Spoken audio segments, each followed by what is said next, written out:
Bueno, pues estamos con don Francisco Jiménez Luis, que ha tenido la gentileza de dedicarnos su tiempo.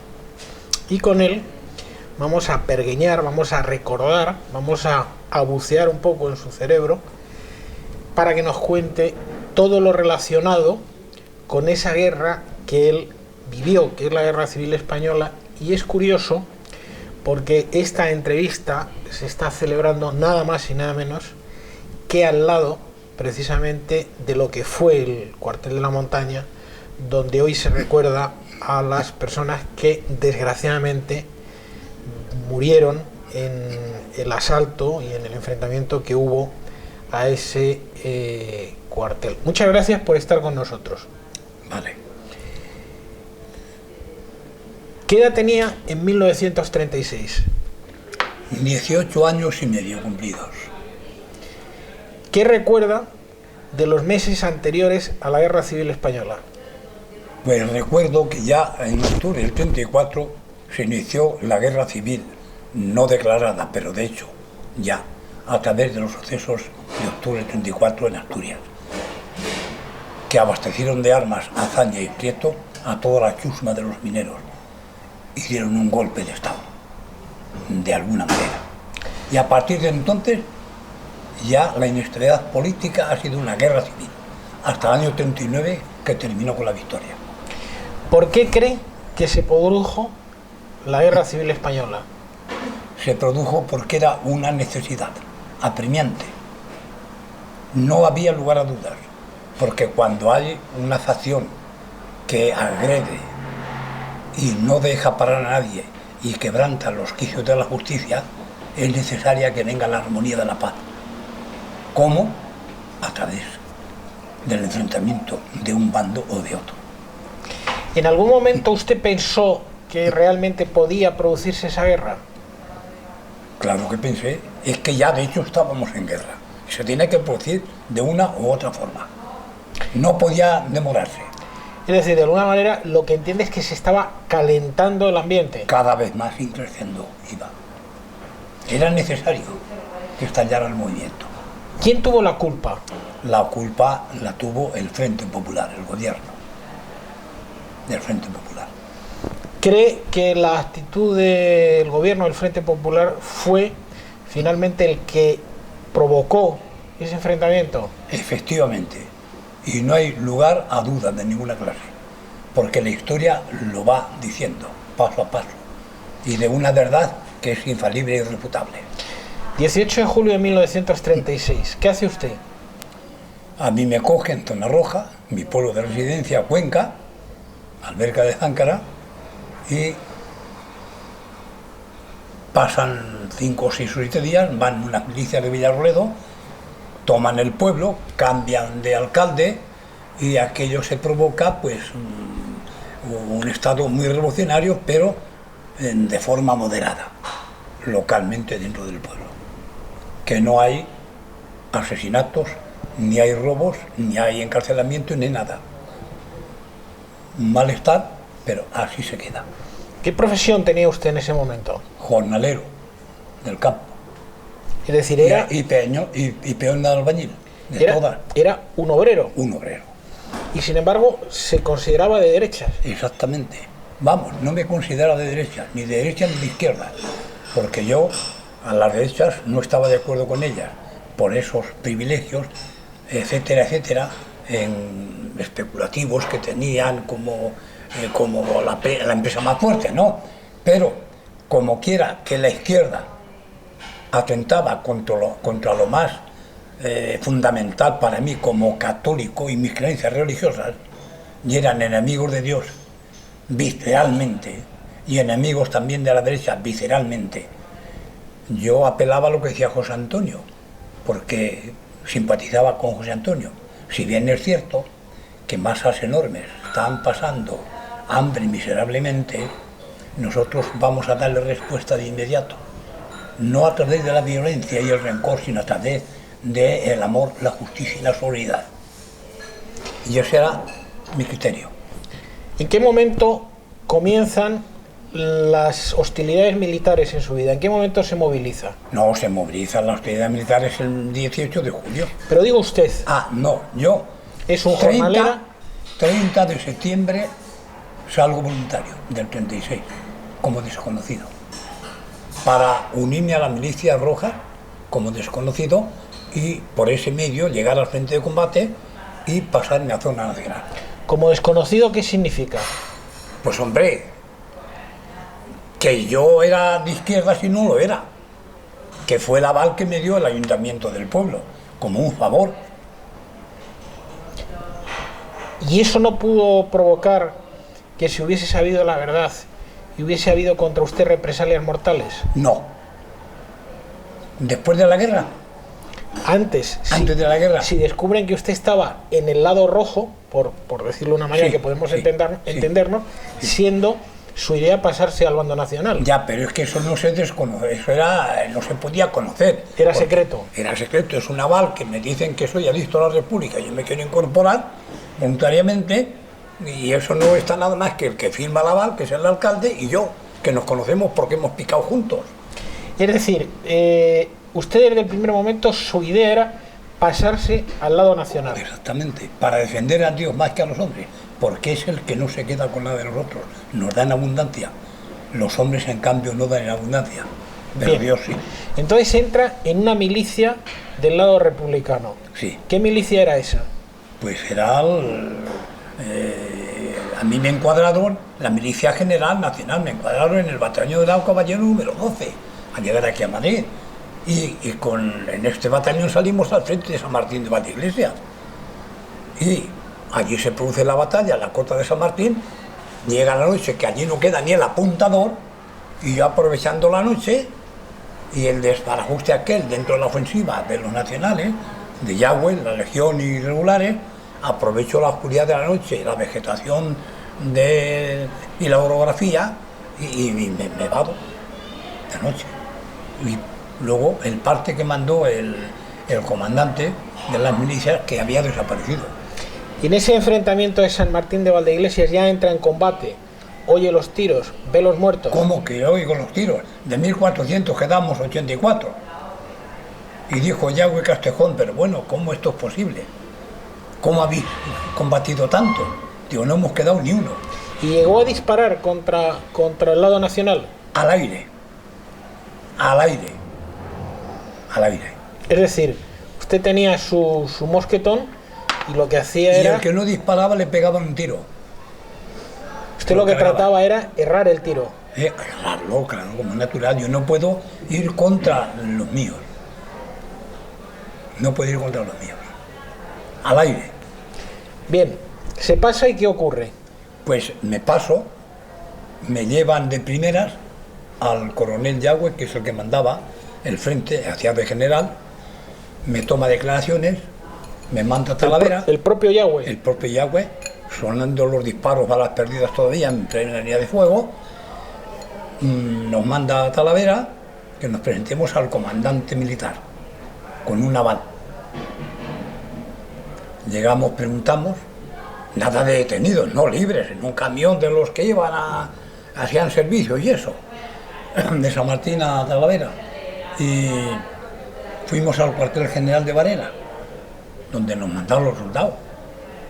Hablamos con un capitán y este capitán, que no lo pudimos localizar, que era rojo, nos echó casi a puntapiés al que venía conmigo, no, mi cuñado y yo, y se quedó con el aval del coronel Yagüe. Y sin medio de ninguna clase preguntamos por la comandancia militar y ya dimos con la comandancia militar y el teniente coronel nos dio un abrazo, nos trató como héroes. ¿Y qué llevan ustedes? No hemos tenido nada, no podía, en fin, decir esto o lo otro. Y entonces, pues, detenidos durante 22 días, en calidad de detenidos con la Guardia Civil, los que se pasaban, Guardia de Asalto, y libres todo el día por Talavera de la Reina. Pasábamos muy hasta la noche y nada más. Pero luego nos llevaron a unos cuantos a la cárcel de Talavera de la Reina y allí el caos ya, 39 días que estuvimos. Desayuno no había, La comida era un cazo como esto, bien de sopa, o bien de garbanzos, o bien de lentejas, que se podían contar con los dedos. Porque yo no he podido conocer un director de cárcel como ese, con ese corazón de hielo y tratar de hambre a la gente. Entonces yo, que no tenía un céntimo, pues tenía que pasar con un trocito de pan. ¿Por qué le metieron en esa cárcel? ¿No se fiaban de usted? No, sí se fiaban. En esa cárcel nos metieron porque del batallón rojo que cogieron el día que yo me pasé, cumpliendo el coronel Yagüe los consejos que yo le di cómo tenían que avanzar, y lo cogieron y se pegaron un tiro. De la buena gente sacaron unos 40 y tantos. Los pusieron allí también con nosotros. Y la intendencia aparte. Pero hubo corrupción. Se enteró el comandante militar y dijeron, pues todos los militares a la cárcel. Doy con un cabo de la Guardia Civil. Dios lo haya perdonado. Que casi luego después nos fuimos cara a cara y me caí en su padre, en Roleo de Isabela. Pues la moral es legítima del alma. No la hagas, no la temas. A formar los milicianos, pues a formar. Y yo, bueno, ¿qué es esto? Una hora antes de oscurecer, más o menos, que nos llevan a la cárcel. Le digo al cabo, digo, mire, por favor, yo estoy aquí y este compañero a disposición personal del comandante militar y del juez salido, el juez militar, cualquier novedad. Váyate que te voy a romper el pecho con la culata del fusil. Entonces, en las condiciones, ¿yo qué tengo que hacer? Obedecer. Llegamos allí, uno de tantos, y la celda, bueno, eso no lo voy a decir, porque eso era impensable, lo de la celda y la comida. Y ya le digo yo bueno, antes de esto, estoy en la celda con el cabo de la Guardia Civil de Valdemoro, que formó parte del comité, y los habían detenido. Y comentando esto, me dice, pero es que tú no sabes por qué os han traído aquí. Yo no. Os han traído aquí por esto, porque ha habido corrupción, una denuncia, y el comandante militar dijo, sí, porque vayan a la cárcel, los milicianos, unos 40 y tantos, entre ellos, el que se pasó conmigo y yo. Automáticamente le pido allí a las ordenanzas un pliego de papel de brava para dirigir una instancia al comandante militar, se la doy al director de la cárcel, y ya, vosotros sois de Cuenca. Y resulta que este era hijo de un ayudante que tuvo mi padre que pasaba las públicas. Y de ahí, don Francisco, le pasan al campo de concentración. Y de ahí ya nos dieron manta y a los 8 o 10 días pasamos al campo de concentración. Porque teníamos que ir personalmente a la auditoría de guerra de Valladolid. ¿Dónde estaba el campo de concentración? Las cocheras de tranvías de Valladolid. ¿Y cómo eran las condiciones de vida allí? Allí se podía, hombre, las condiciones de vida, ropa había bien, en abundancia, de sobra. Te daban 2 mantas. Comida de sobra. Se acabó. Lo que pasa es que es un campo de concentración y es un campo de concentración. ¿Había torturas? Ni una sola. ¿O malos tratos? Ni una sola. Y todos eran rojos. ¿Vio fusilar a alguien? A nadie en absoluto. A nadie en absoluto. Bien, y una vez que está en el campo de concentración, llegan sus avales y se consigue ya pasar formalmente al lado nacional. Exactamente. Llegan los avales y al anochecer, fulano de tal, fulano de tal. El juez militar, un comandante de artillería, que nos quería entrevistar, salimos y dice, bueno, ya sé quiénes sois. No es necesario que digáis nada. He venido más que nada por conoceros, porque tenía bien de conoceros. Sois unos héroes, etcétera, etcétera. Y yo esto, mañana, antes de salir para el frente, personalmente voy a llevar el informe a la auditoría de guerra. Y pasado mañana estáis a la calle, y así fue. Bueno, cuando sale del campo de concentración, ha salido porque llegan los avales. ¿Y ahí qué ocurre? ¿Se incorpora al Ejército Esa Nacional? misma noche me incorporo a la Falange de Valladolid. Esa misma noche ya. Desde el campo me incorporo ya a la Falange de Valladolid, voluntario. ¿Con graduación militar? No, ¿Como soldado? como soldado, como falangista. Como falangista. Y como falangista hace toda la guerra. Como falangista hago toda la guerra. Primero centurias y luego banderas. ¿Y en qué frentes está? Pues estuve Cueva Valiente, que está junto al Alto de los Leones, Peguerinos, Robledo de Chabela, Frenedilla de Oliva y Chapinería, que es donde nos cogió lo de Brunete. Y ahí ya pega tiros para que den. De ahí pasamos a Somosierra. Y en Somosierra pues estamos frente a Buitrago, Gandullas, Morcajo, La Iruela, que eran bloqueados los que tenía la bandera. Cuando ya está en la falange, Sí, los tiros sí tienen la finalidad de dar al enemigo. exactamente. ¿Tiene conciencia en algún momento de haber matado a alguien o no? No, porque en un frente que hay unos ataques a 400, 500 o 1000 metros, 700 metros, pues no se entera uno. Pero he tirado cuando ha habido escaramuzas y ha habido combates a dar, como es natural. ¿Y esos combates eran encarnizados, eran duros? No, no hemos tenido encarnizado nada más que lo de Brunete. Lo de Brunete, ¿qué fue? ¿La batalla de Brunete? La batalla de Brunete en Chapinería, de 200 piezas de artillería que atacó el enemigo, 100... Porque cuando está en Brunete, ¿en qué bando está? Bueno, estoy en zona nacional, hombre, estoy en la primera centuria de Valladolid. Entonces nos atacan por la tarde y por la noche hasta las 10 de la noche. Lo mismo que cuando llueve. ¿Ataca Así, quién? ¿Lister, el campesino? ¿Quién? pues los rojos, Lister, quien fuera, nos atacan.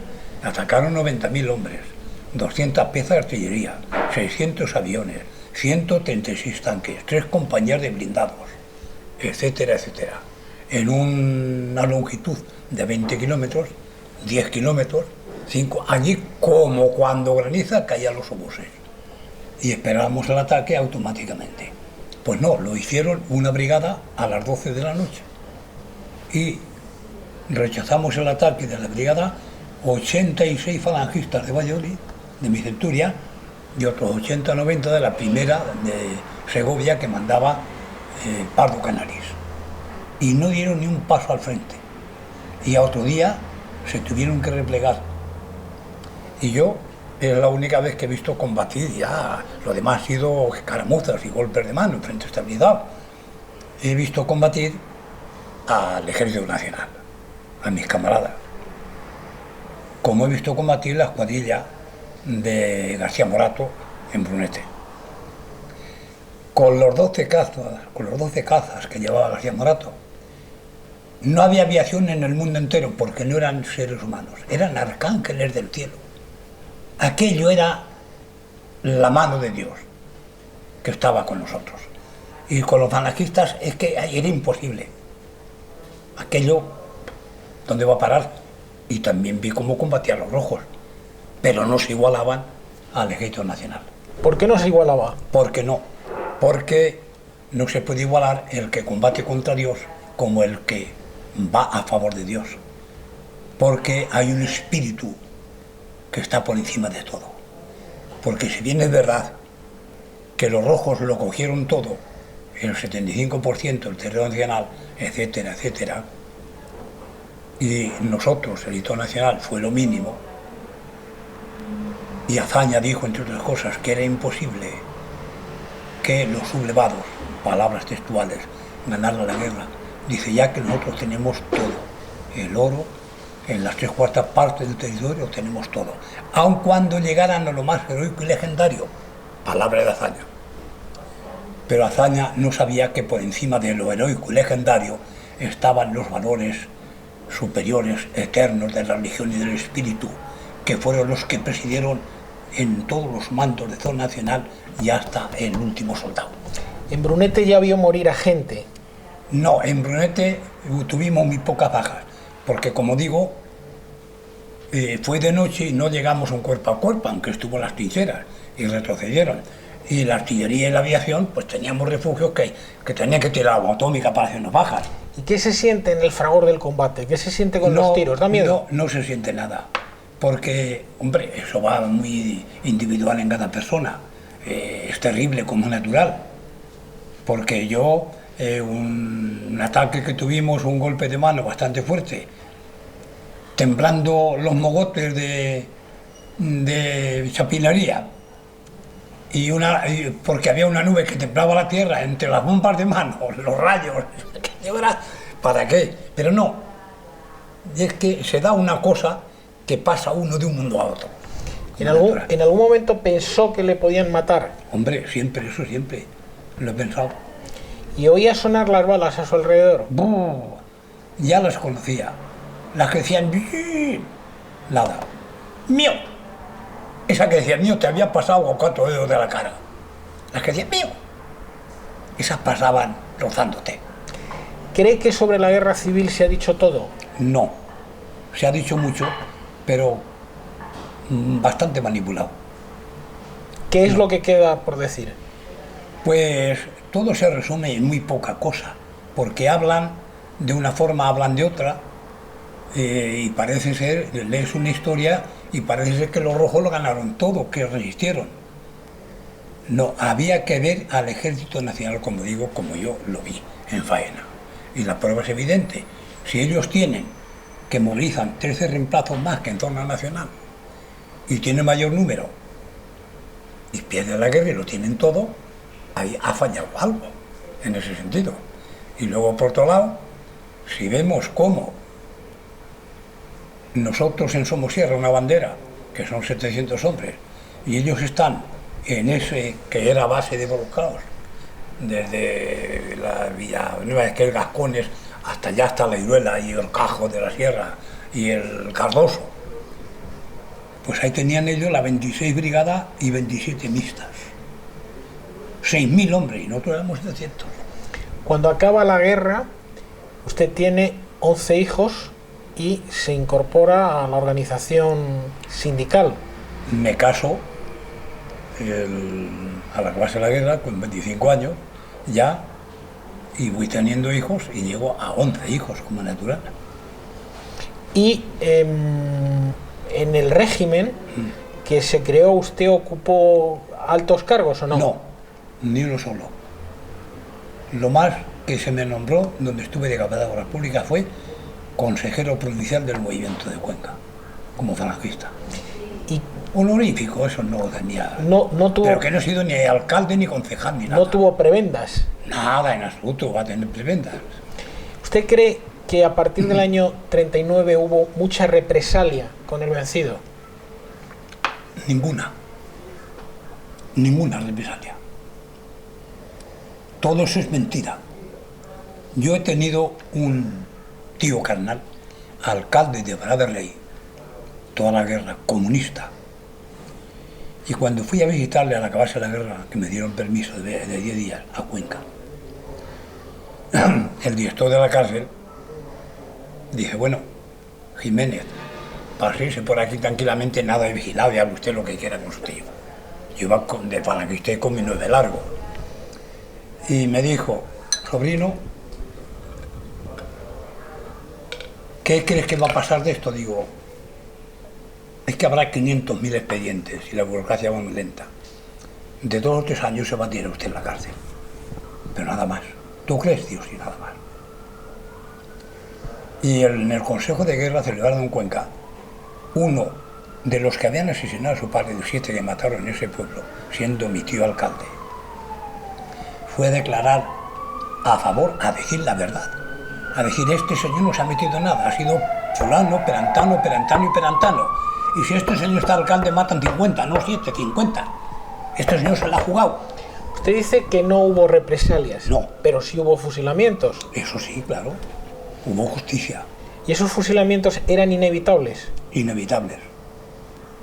Eran inevitables. ¿No se podían haber evitado? No. No se podían evitar. ¿Por qué no se podían haber evitado? ¿Por qué no? Porque un señor que asesina a 60 personas no se le puede conmutar la pena de muerte. Una cosa es la pelea, en igualdad de condiciones más o menos, si le ha tocado a Pedro o a Juan, y otra cosa es el asesinato. Porque, si bien es cierto que en la misma palabra de Dios dice que aquel que armare asechanzas contra su hermano y a traición odiándole le mataré y se refugiara en mi altar, lo más sagrado del templo, hasta de mi altar será arrancado para darle muerte y no se tendrá lástima de él por haber derramado sangre inocente. Palabra de Dios. Yo no puedo perdonar a un señor que se ha ensañado allí y ha matado niños y niñas y curas y frailes y toda la vida por haber. Es justo, y se apelo a Santo Tomás de Aquino, número 1 de la filosofía, dice que el reo, el malvado, etcétera, etcétera, con la ejecución y con el castigo, ya purga una de las partes en esta vida de lo que tiene que purificarse en el cielo, y que la justicia resplandece. ¿Usted cree que la religión tuvo que ver mucho en el conflicto de 1936? Absolutamente nada. Nada. Pero usted ha dicho que unos creían en Dios y que otros no creían en Dios. Exactamente, pero eso no es obvio. Y palabras, entonces, 3 años después me junto con mi tío en la feria, que ya le pusieron libertad de 30 años que le echaron. Dice, sobrino, te voy a confesar una cosa. Te dirá que Franco es un hermano de la caridad. Tú sabes que han fusilado a 4 de Balas de Rey, entre ellos a Juan, uno que le conocía yo. Dice, ya han fusilado por lo menos a 20. Porque eso de decir que solamente los que se mancharon de sangre, dice, esos, la mayoría, no tenían culpa. Eran los otros que les incidieron a eso. Dice, yo había fusilado 20 más. Y en Villarroledo, de 997, don Juan Solares, el médico, que estuvo 10 años en la cárcel, yo lo quemo vivo. Porque es el que llevó implícito todo eso. Porque cuando en un mitin, en el mes de mayo, dice, camaradas, el hambre y Villarroledo lo vamos a solucionar en breve, pero muy pronto. No hay más que cortar 200 o 300 cabezas que hacen falta. Repartir las tierras ya con esto del mundo. Luego don Juan Solares se salva y los otros caen. ¿Quiere añadir algo más? No. Yo creo que con esto bastante. Gracias.